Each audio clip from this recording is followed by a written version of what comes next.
All right, class, it's 7 o'clock straight up. It's time for us to get started this evening. I do appreciate everyone being here this evening to be part of our class.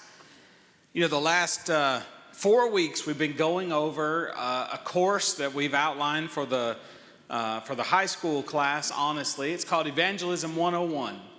And in order for us to be good evangelists, proper evangelists, it's important that we as a collective, as the whole group, work together, we study together, and we are diligent in our efforts. And so we thought it was a great idea to bring this course and its outline to the adult class. It's 13 weeks long. We are now at week number 4 on our schedule. We're actually a week behind. So our 13-week course is now 14 weeks, and I expect it to get worse. So there you go. But we're just going to keep going on and on and on and on and on and have a good study while we're at it. So I hope that y'all are ready and prepared for this journey. I have gotten a few volunteers to help with the last 5 weeks of class. And so again, if you're interested in being part of that, we'll be doing the structure of, or the intent of the structure is to set up a situation where we have 2 individuals talking and discussing. Our first class that we have on that is going to be getting into a study. And so we're going to try and put together some real scenarios where you can use practical application and see, how do we drum up a Bible study? How do you interface with people? The next week we'll go into, actually 2 weeks worth, we're going to go into inside the study. And Sarah Martinson has agreed to help me to write this. You know, she's real creative. She helps write our VBS scripts. And I told her, I said, Sarah, I want to get into some awkward things. You know, when you're inside a study, it can divert in a hurry. And so we want to go through those exercises. We want to see what is the right path to go in as far as the conductor of the study and the conductee, what can we run into? So it's going to be a good class. I hope that you all will participate. And again, I'm not asking you to ad-lib at all. It's just it'd be good to see different faces come up. And I'm planning on getting a high-top table for the actual study. And so you'll have a place to sit down and do it. But in any case, we're going to have scripts written, so it's not overwhelming. It's a good way for us to participate and use our enthusiasm one with another to encourage one another. So that's coming up. We are not going to start that until late November at this point. So you got a couple months to muster up your courage, about a month and a half, and let me know as we get closer to it. Today, our class is the 3rd lesson, and it's called God. There is a God. And so we're going to go through our study and talk about God. And the reason why the last 3 weeks we talked about what is evangelism, and the last 2 weeks before that we talked about the urgency of evangelism. So my intent was to get you to know what evangelism is, what does it mean, and then to try and develop some urgency behind it, to get you motivated to see, yeah, there's a need for us to evangelize our world. Remember, we talked about very important things, like there are people that are going to meet their Maker totally unprepared, in no way prepared to meet God on Judgment Day. There are going to be people that will say, Lord, Lord, have we not done A, B, C, D? Realizing, folks, this could be people that claim to be members of the Lord's body that are going to say, Lord, Lord, we did all of these great things. So there's an urgency for us to get out and evangelize. There's an urgency behind lost souls meeting God every single day. I looked up a statistic, and I don't remember what it is now. If it's 18 seconds and another person meets their Maker. So tonight, moving forward the next few weeks, I want to try and instill truths in you. Okay, that's the intent. Tonight, the truth that I'm going to instill in you is there is a God. And that is our purpose tonight. And so I hope that's what you'll walk away with. I realize on Wednesday evening at 7 o'clock this room does not necessarily have an issue believing that there is a God. However, when you practice what we're going to go through on the last 5 weeks of this class, you're going to meet people that don't know there's a God. Or you're going to meet people that don't have a good understanding of there is a God. And so tonight our intent is to reinstill truth in you, strengthen your faith, as well as give you tools to use as you go about your activities. I want to introduce a book. If you have not read the book Convicted by Dr. Brad Harrub, I strongly encourage you to attain a copy of this book and read it. It is a great resource. I went through it with my youth group. It was authored in 2009, and I went through it with my youth group, and afterwards, I had a few of the youth group boys ask me when did they get their certificate, their doctorate, because it's written by, it's proofs. A scientist examines the evidence for Christianity. And so there's a lot of truth in it, a lot of fact, a lot of science in it. We're going to go over some of that tonight. The bulk of our class tonight is coming from the book Convicted. And so we'll go through that together. I'm going to read a little bit out of the book. We're going to summarize some of the points. So I wanted you to be aware of that. Before we get started, I guess there's one more announcement I need to make. We now have a sign-up sheet for the door knocking day. We'd really like to get a minimum of 30 people signed up to be part of the door knocking activity. We ordered all the materials that we're going to hand out. So that way we're prepared with door hangers to say, here's who we are, and here is a link to a video that teaches you truth. So we're going to put out door hangers for people that don't answer the door, so that way we can show them the Wood Avenue Church of Christ was at your door. And those that we do meet, we want to greet them and be kind to them, ask if they have anything we can pray with them for, pray with them there, and we're going to leave them with a card that has some questions on it, something that will ask them. I think there's 4 different cards in this collection that I've purchased for us that we can hand to the individual and give them something to read on later. So I appreciate your attentiveness, your concern. We want your prayers for Door Knocking Day and your effort. So on the board, there's a sign-up sheet, and then there's also, as we've said a couple different times, there's a breakfast going to be served at 8:30 in the morning that Saturday. And the purpose of this breakfast, I want y'all to hear this, is that I know that not everybody is capable of walking for a few hours down the road. And the breakfast is a good opportunity for us as a congregation to meet together, enjoy some fellowship with one another, eat breakfast, pray together, give assignments, and y'all can, send us out the door. And then, so that's really what I'm asking for. It is, I'll tell you something, I got to buy me some new shoes because door knocking day in these shoes is not going to work out. I may have some insoles that I can slide in these, but these are flat shoes if I've ever had a pair. And so I intend to do something different because walking around, it gets tough. So if you would tonight, please sign up on our sheet if you can be here. I understand there's a lot of folks that have told me that they've got things going on already planned or trips to be made, but this is a good opportunity. I did hear some good success from the National Door Knocking Day, which happened this past Saturday.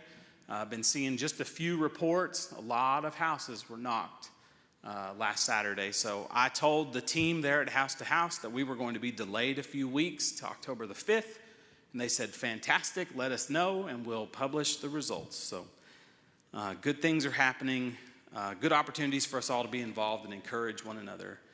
If you want to go ahead and turn your Bibles to James chapter 2, we're going to do a quick reading in James chapter 2, and then we'll get into the bulk of our lesson.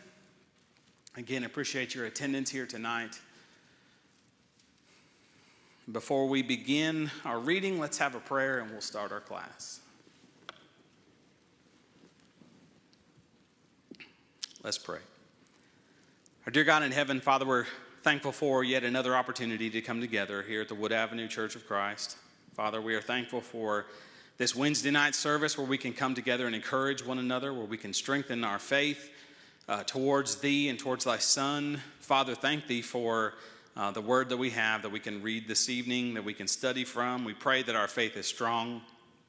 Father, we pray for good results of our door knocking day. We pray for open hearts to be found. Pray that others may come to see the truth. And we pray that our membership here would be encouraged and strengthened as a result of it. Father, again, thank you for every blessing. As we go through this class, this series of classes, we pray that would bless us. Help us, Father, as we grow in our faith towards Thee and our dedication towards Thee and the calling that Thou hast given us. Father, be with us now as we go through class. In Christ, your name, amen. James chapter 2, I'm going to start reading in verse number 14 if y'all want to follow along. James chapter 2, verse number 14. It says, "What doth it profit, my brethren, though a man say he hath faith and hath not works? Can faith save him? If a brother or sister is naked and destitute of daily food, and one of you says unto them, Depart in peace, be ye warmed and filled, notwithstanding give them not the things which are needful to the body, what does it profit? Even so, faith, if it hath not works, is dead, being alone. Yea, a man may say, Thou hast faith, and I have works. Show me thy faith without thy works, and I will show thee my faith by my works. Thou believest there is one God, thou doest well. The devils also believe and tremble. But wilt thou know, O vain man, that faith without works is dead?" The key verse I wanted to hone in on this one, I think faith and works kind of goes together as a main theme even for our series of classes. But the verse I wanted to hone into tonight is verse number 19. I'm going to try and show you through Scripture, but as well as through scientific evidence, that there is a God. And I want you to realize something. Verse number 19 says that if you believe that there's one God, you believe that there is a God, very well. Even the devils can believe that there's one God. So that verse tells me there's got to be something more than just having this okay, yeah, he's real. You know what I mean? It's got to be something more. There's got to be a deeper layer of faith for Christians. Because even the devils that would fight against God and Christ day after day can also say, yeah, I believe in God. So you and I have some kind of deeper appreciation that we need to get to when it comes to God. It cannot be this, there's a floaty spirit that lives in a land that we can't see that we call God. It's got to be more than that. It's got to be a deeper faith than this, because even those that would fight against him have enough faith to say, yeah, I know he's real.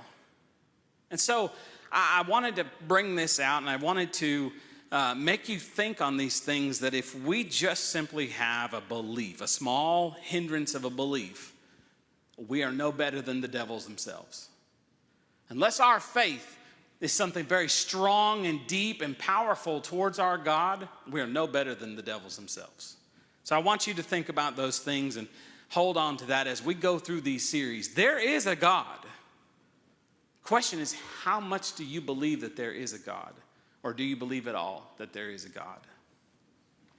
Firstly, we want to look at Scripture itself. Now, I understand, and we prefaced with, I realize this room is full of people that already believe that there's a God. And so if I told you to turn in your Bibles to Isaiah chapter 44, let's go there, and we'll read what is said in Isaiah chapter 44. It's interesting, we go read words out of our Bibles. We already have faith. That's why we have a Bible. That's why we're reading the words. But in Isaiah chapter 44, starting in verse number 6, it says, "Thus saith the Lord, the King of Israel, and his Redeemer, the Lord of hosts, I am the first, I am the last, and beside me there is no God. And who, as I, shall call and shall declare it and set in order for me, since I appointed the ancient people. And all things that are coming and shall come, let them show unto them.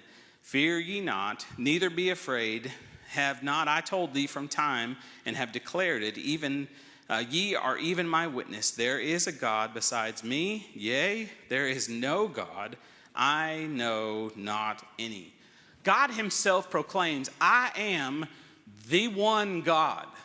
So to a room of people that already believe that there is one God, and that he provided us his thoughts, his word, through inspiration to people to write down for us. Us simply going to Isaiah chapter 44 and God declares, I am the only God, is sufficient. Rightly said. Put an amen on it and we're done for the night. There is one God. I know no other God. That is me. Enough said. Drop the mic. We'll turn to chapter 46. Chapter 46, starting in verses 8 and 9. It says, remember this and show yourselves men. Bring it again to mind, O ye transgressors. Remember the former things of old. For I am God, and there is none else. I am God, and there is none like me. Enough said. Self-proclamation, I am the only one. We believe in God. He speaks truth. Jesus said, sanctify them through thy truth. Thy word is truth. God cannot lie. It says in other passages for us, God said, I'm the only one. I am God. That's sufficient. You know, if we just went scripture, self-proclamation or declaration of existence and solo existence should be sufficient. But there's even more.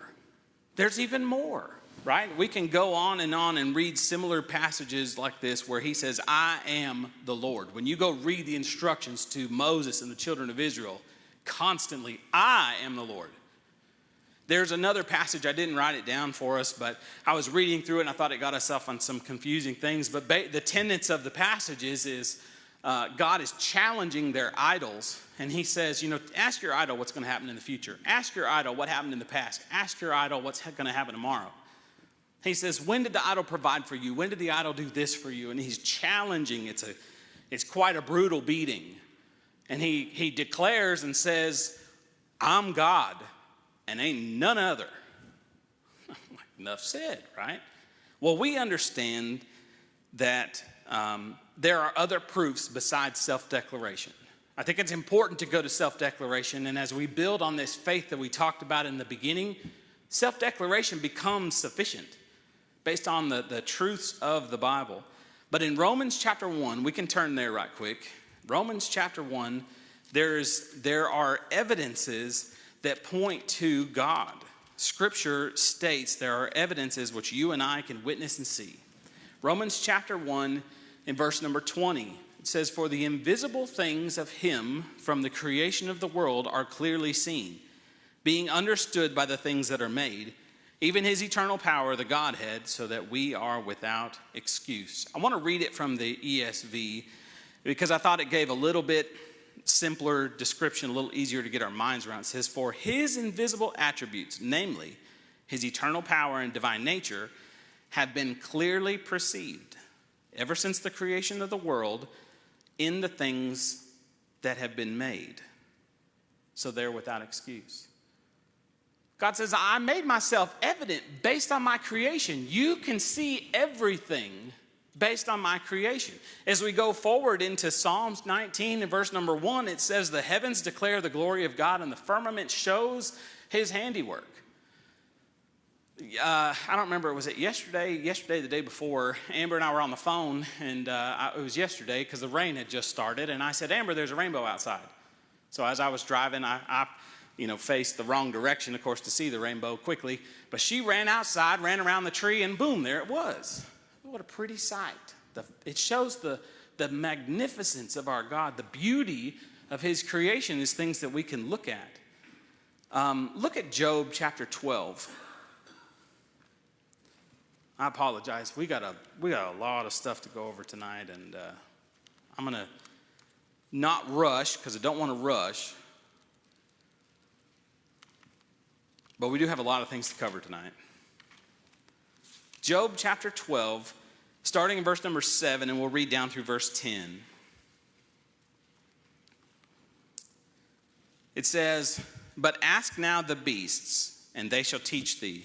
And the fowls of the air, they shall tell thee. Or speak to the earth, and it shall teach thee. And the fishes of the sea shall declare unto thee.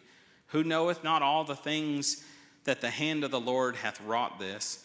In whose hand is the soul of every living thing, that the breath of all mankind, and the breath of all mankind. when we look at things that he lists out here, the earth, the fishes of the sea, the beasts, the fowls of the air, these things all show us this handiwork that David wrote about in Psalms. It's things that you get to witness. It's so interesting to me whenever science tries to prove that God isn't real, and they go and they look at God's beautiful creation and they can't explain the start of it, and they'll pick up after it's already been done, and then they'll talk about how amazing it is after it's started. I'm thinking, yeah, it's pretty awesome. God started it. You know, like the whole beginning of life, conception. That starting point. I don't remember how many years ago I was listening to NPR. They were talking about they witnessed the flash. I don't know how they got a camera in there, but they witnessed the flash when life began.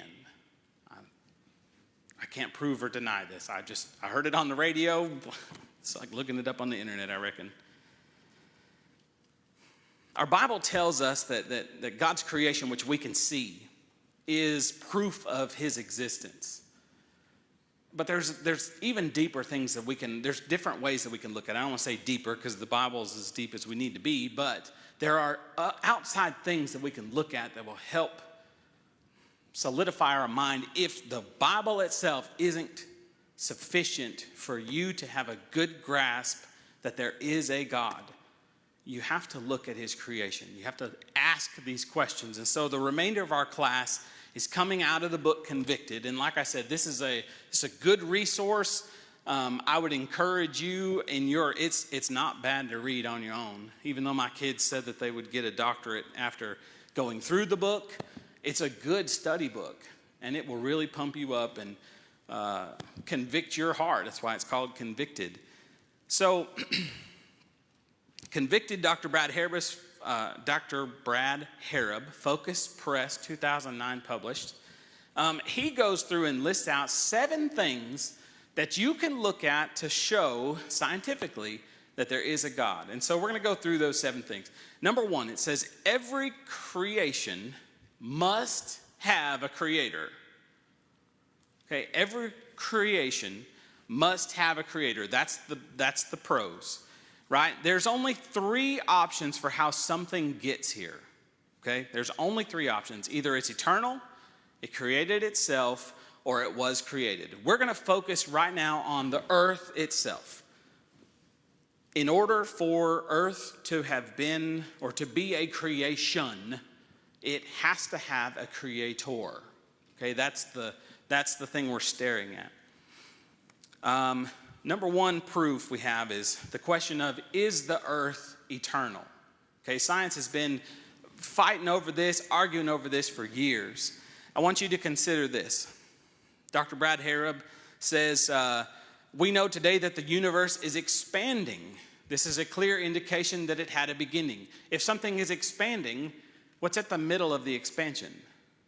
Well, that's the starting point. If it's getting bigger, it's expanding, it has a starting point. It started from something. And so the question is, if we just went back in time then, as far as the earth is concerned, if we measure the expansion rate of the universe, of everything, and we subtract that time, that rate of expansion, we could get down to a single small microbial something, right? And then we would have to say it started from this. Where did that come from? So the question of, is it eternal? If it's expanding, it can't be eternal, because if it was eternal, it would have always been expanding forever and ever, and it never would have had a source. Okay, so clearly the universe itself cannot be eternal. He states also, any sane and unbiased scientist will further admit that it is ludicrous to suggest that all of the matter in the universe created itself from nothing. It is a self-evident truth that something cannot come from nothing. It's always interesting to me whenever you get into a scientific conversation with somebody and they talk about the beginning of the world. What is the go-to creation of the world? Anybody? the Big Bang, right? So there was a bunch of nothing inside of nothing from nothing, and it blew up. The nothing blew up because of nothing that ignited nothing, which made nothing create nothing. Oh, y'all, my brain hurts already. So his statement here, he says, any scientist that is unbiased and not insane will admit that the idea of matter creating itself is ridiculous and preposterous. It's ridiculous and preposterous. Therefore, the concept, how did it get here? Well, it created itself from nothing, is preposterous. You know, there's theistic evolution, which would say that God is the one that triggered all of the events. God is the one that took the swamp gas and the single cell blah, blah, blah, and he smashes them together and then they expand, and that's theistic evolution. That's how God created the universe. But you always got to go ask the question, well, where did the swamp gas come from? Where did the hydrogen bubble come from? Well, it was always there. Well, that's ridiculous. We can't say it's always been there because the universe is expanding. Everything's changing. Things are moving. It can't always have been there. So the premise that nothing created nothing is nothing. Can't be that. Okay? Since something now exists, it indicates that something has existed forever. Because there is a planet for us to stand on, because human life is here, something had to have been here to start it. What possibly could have started this? We have to submit to our authority, which is God. It's proving, because there is physical that you and I can see, it requires an admission that there is a God and that it was created. From nothing, God created. And we can go and read the Genesis account. God spoke and it happened. That's the best explanation that you can come to. Okay? If you don't like that one, let's go to the second proof, okay? If that's not good enough for you, let's go to the second proof. Every design must have a designer. So many of you don't know what I do. I'm a PLC programmer. I design electrical systems.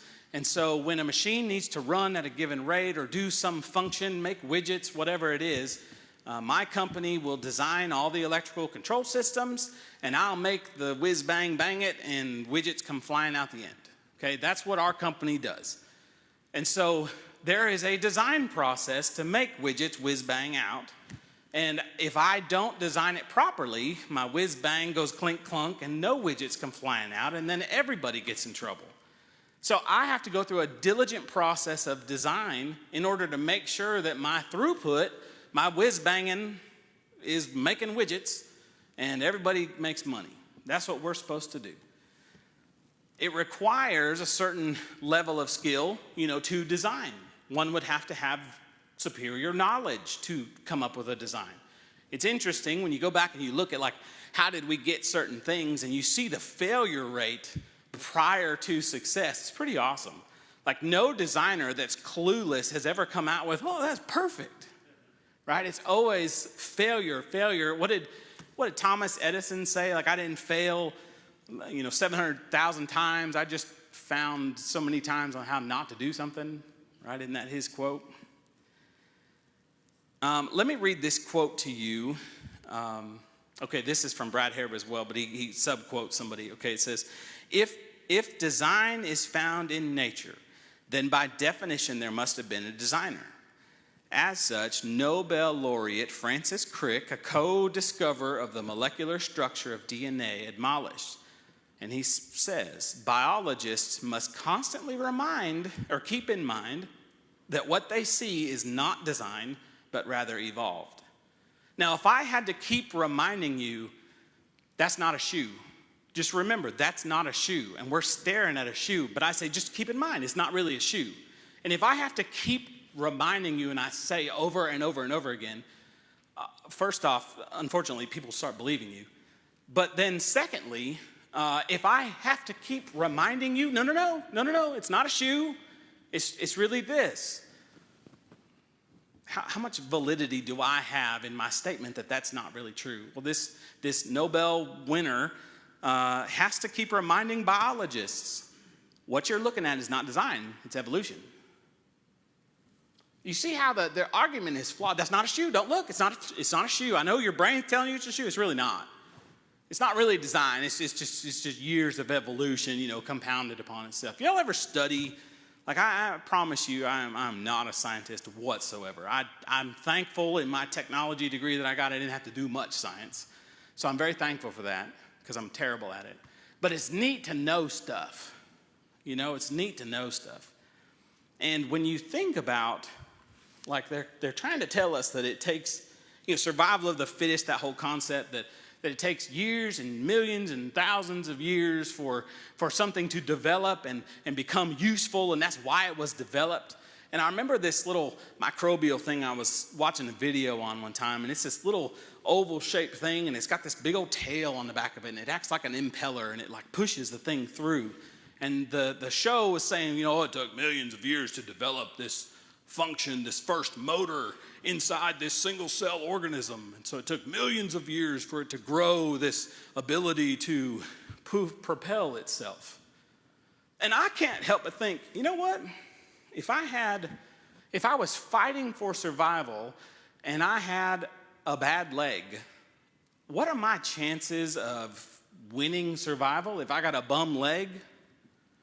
That's the concept of survival of the fittest, that if I'm lame or I have a non-functioning appendage, say a giant tail out of my single cell organism that doesn't do anything, but in a couple thousand years it's going to start spinning and then I'm going to be the best. Well, it defeats the whole concept of survival of the fittest and evolution bringing us to the next thing. It's crazy talk. It's crazy talk to think that I can grow this long tail that's going to be worthless. People are going to step on it. I'm going to trip over it. It's going to get stuck in a door. But in 12 or 15 generations, that tail's going to do something for us. So y'all are welcome if I sprout a tail, because the human race is going to succeed.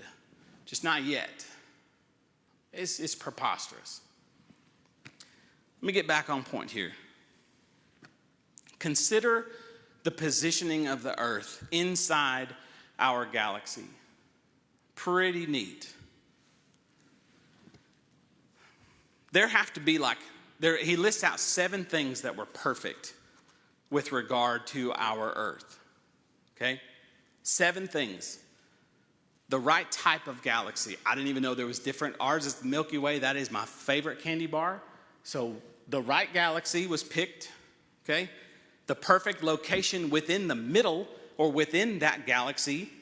Okay? The odds, there's multiple suns that they've discovered apparently, and we have one that's real conveniently located just right for us. We found the right type of sun. Doesn't burn too hot, not too cold, doesn't go in and out, turn off. One of the senators said, well, you just wait till the sun turns off at night and then we can go study our sun. Good grief. It's the perfect distance from that perfect sun for us. We have the correct rotation rate and proper tilt from that perfect sun within the correct universe. It possesses the sufficient volume of water that we require. It's interesting, one of the facts that he spits out in his book here is everything in God's creation requires water. There's not a thing that doesn't require water. I thought, well, that's interesting. Start drinking some more. We have the right atmosphere around this perfectly placed ball on a tilt, rotating with the proper distance from the sun. The right atmosphere here to sustain life. That's been the big search. Everybody's trying to find the next planet. It's got a good atmosphere that we could maybe survive on, because evolution surely couldn't have got it right once and missed, umpteen zillion trillion times.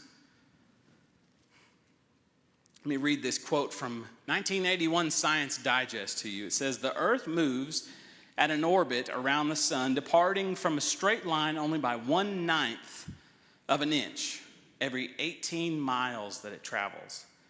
1/9 is hard for us because we like an 1/8 and a 16th, tape measure stuff. But 1/9 of an inch every 18 miles, okay?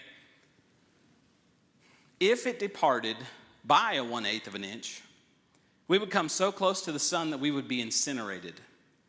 If it departed 1/10 of an inch, we would find ourselves so far from the sun that we would all freeze to death. Science Digest, 1981.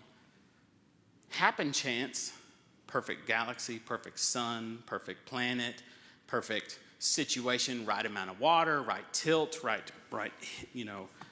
rotation, all that, perfect. One time, right? One time after the, whatever you want to call it. This design has a designer. There's no way around it. I'm going to scream at you, that's not a shoe. But y'all look right through that. Oh, boy, that's a shoe. Stop telling me it's not designed when I can clearly see, brother, that's somebody who knew more, set it up just right, and made this design. It has a designer. If that's not good enough for you, let me offer you number 3 that he brings up. Code requires someone to program the code. I am a programmer. Mr. David's a programmer. We have to know something in order to input it into our programming software to where it will then do something that somebody wants. Codes don't just auto-generate themselves. I was at a Rockwell convention. That's the PLC manufacturer. Rockwell convention last year in Boston, and they said, we want you to be able to take a picture of whatever the problem is with your machine, and AI is going to write the code and fix it. And me and my partner and my boss all go, because AI may be smart, but there are things that go in that process that a picture ain't going to tell it. It ain't going to just puke out perfect code. I'm telling you, no matter how great it is. And so we were kind of offended that they were trying to do away with our jobs, but whatever. Codes require a programmer. There was I forgot to write the name of it down. Scientists spent millions of dollars in this searching for extraterrestrial intelligence. And I looked it up today. It's called SETI, S-E-T-I, Search for Extraterrestrial Intelligence.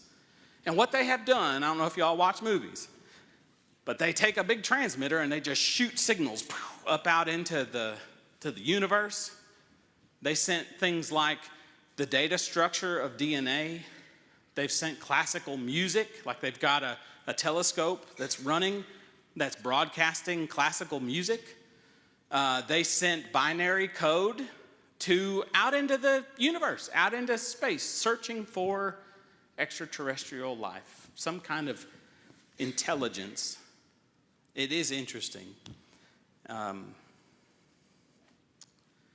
It says the ironic part is if they receive a message in return, some simple beeps, some swoops, some interpretable code, they will consider this a sign of life. Yes, sir. Who is the quote by that regarding design, that we can't keep finding ourselves in this stuff? Was that Crick? Francis Crick. The irony in that situation, I think was that he was one of those co-discoverers of DNA. And the funny thing is, even since they found that, they've discovered multiple layers of information beyond what they had originally found, as far as how it's folded and all this kind of stuff. And he, as somebody who deals with data, the fact that you have these multiple layers of data, and it's able to have multiple variations, that isn't corruption. Not a mutation. That's almost inconceivable from the perspective of, if I change one bit on something, it's going to completely change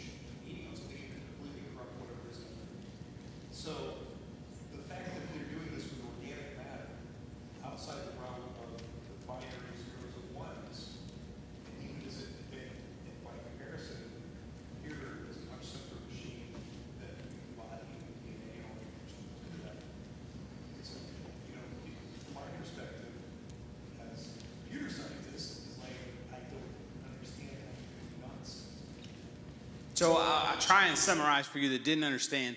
We just went down a nerd walk. Sorry, David. But I was with you step and step, man. Binary code is a bunch of ones and zeros in a string, okay? And that's how computers read. That's how data transmits everything. It's ones and zeros, a sequence of them strung together.